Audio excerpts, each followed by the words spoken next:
హేమంత సిద్ధం పేరుతో సీఎం జగన్ ఏపీలో యాత్ర చేపట్టారు. ఇక 20 నుంచి అనకాపల్లికి చేరుకుంటుంది. ఈ సందర్భంగా స్థానిక వైసీపీ ఎమ్మెల్యే అభ్యర్థి బలసాల భరత్ కుమార్, ఎంపీ భీశెట్టి సత్యవతి మీడియా సమావేశం నిర్వహించారు. ఈ సందర్భంగా వారు మాట్లాడారు. ఖచ్చితంగా రాష్ట్రంలో వైఎస్ఆర్ పార్టీ అధికారంలోకి వస్తుందని, ప్రభుత్వం అమలు చేసిన సంక్షేమ అభివృద్ధి కార్యక్రమాలను ప్రజలు గుర్తించారని అన్నారు. ముఖ్యమంత్రి జగన్మోహన్ రెడ్డికి వస్తున్న ప్రజాదరణ చూసి ఓర్వలేక ప్రతిపక్షాలు దాడులకు చేస్తున్నాయన్నారు.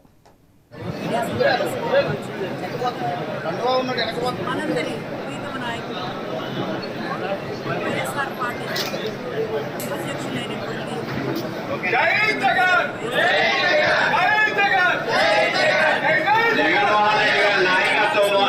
పార్లమెంట్కు సంబంధించి భారీ బహిరంగ సభ హేమంత సిద్ధం సభని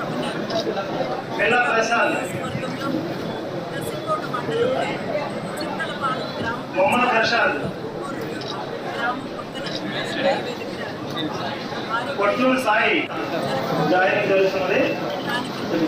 ప్రజలందరూ పెద్ద ఎత్తున తరలి వచ్చి ఎవరైతే 5 సంవత్సరాల కాలం కరోనా లాంటి కష్టకాలంలో తమకు అండగా నిలబడ్డారు. బెల్లం మార్కెట్ అలాగే పెరుగు బజార్ కోర్టు జంక్షన్ మీదుగా నామినేషన్ దాఖలు చేయడానికి జేసీ ఆఫీస్కి వెళ్ళడం జరుగుతుంది.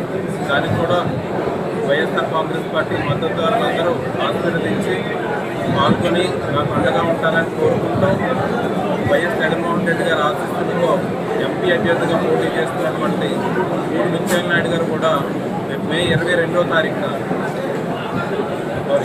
ఏప్రిల్ 22వ తారీఖున నామినేషన్ దాఖలు చేయనున్నారు కలెక్టర్ ఆఫీస్లో. దానికి కూడా అనకాపల్లిలో ఇవి ఇప్పటివరకు అప్డేట్స్.